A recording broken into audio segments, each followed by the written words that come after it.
So where's our water? In the oceans, it's salty, and we can't immediately use it. We can desalinate, and we have to do that in certain places of the world. Um, but much of the time, it's pretty costly and not the best option yet. Okay, so desalination is expensive, done in a few dry regions. Um, this is becoming more and more common to desalinate the salty ocean water so that they can be used for a variety of purposes. On the other side, for ice, 70% of the world's fresh water is locked up in ice caps. It's locked up, we can't use it. And towing icebergs and melting them would be too difficult. That seems like an absolutely ridiculous idea, but the idea has been forwarded to tow icebergs with tugs or tankers down to places we need them, and the problem is that would just be pretty costly. And the amount of fuel it would take to do that, and um, paying people, it just wouldn't make any sense. So groundwater. This is where we're getting most of our water from, except here in Michigan, we actually pump it out of the Great Lakes, for the most part. But at your I guess I'm talking city water. I live in Holland here, and we pump it out of the Great Lakes for our city water. But you guys have a well at your house, and you're probably using groundwater, unless you're within city limits. So groundwater is just water held underground in layers of rock and sediment. It's not like there's a big cave or anything like that, or underground hole. It's just the water that is in between the spaces between the rocks and sand or whatever the sediment is. When it rains, a large amount of water soaks into the ground. And as I said, if you have a well at your house, you're using groundwater. So an aquifer, a layer of rock or sediment that can yield usable water, meaning we can put a well into it and pump water out of it. If we can do that, that is an aquifer. So water is collecting the open spaces between the rock particles, whether it's sand or a gravelly type material. Regardless, it's where the water is collecting in between the spaces. It's not a big open space underground.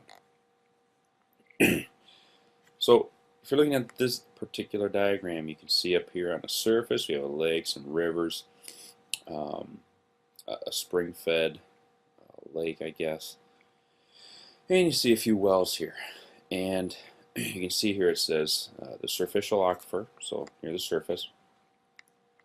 We then have this pink stuff. It says clay. Clay is a confining layer. It's considered to be impermeable, meaning water can't go through it. The particles are so finely packed together that it's considered impermeable. So water's not getting through it. But this water over here can get through down to this limestone aquifer underneath, and that would then be a protected aquifer, in some parts anyway, because of this layer on top. The safest place to get your water in this diagram would be right here in the middle, intermediate aquifer, because it's completely surrounded by this clay, which makes it safe from pollution. If an oil spill happens in this lake, it's going to infiltrate down, but pretty much stop. And your well in this intermediate aquifer will be safe. You're going to see lots of diagrams like this, you guys. We're going to be doing quite a bit here with aquifers and groundwater, talking about pollution and ways to fix that. So as I've been talking, how many water tables do you see? You should be seeing 3 here. This top one, and you can see a well into there. The middle one, which is the safest, and then this one over here is the one that is in that bottom limestone aquifer. The one's the safest to drink. So, surface water, fresh water.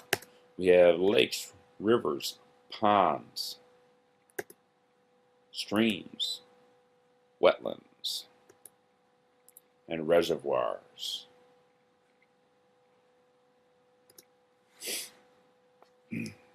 I'm sorry, a reservoir is pretty much just a man-made lake. So water in the atmosphere is called water vapor. It does absorb heat and helps keep Earth warm. It is a greenhouse gas, or considered to be one, because it does trap that heat. Clouds obviously need it to form, because clouds are actually dust particles that have had water vapor condense onto them, and it's a source of precipitation.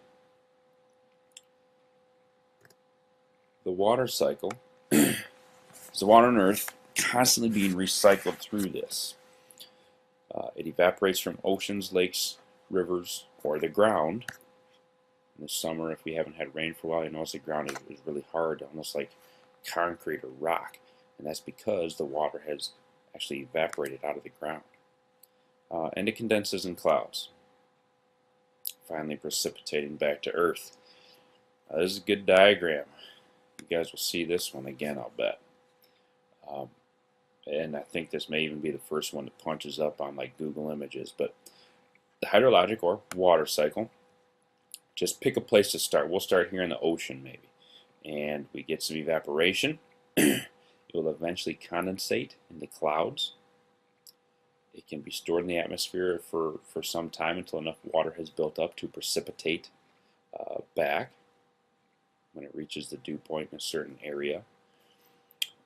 It could then be stored as ice and snow, and it could be there for quite some time if it's on a mountaintop.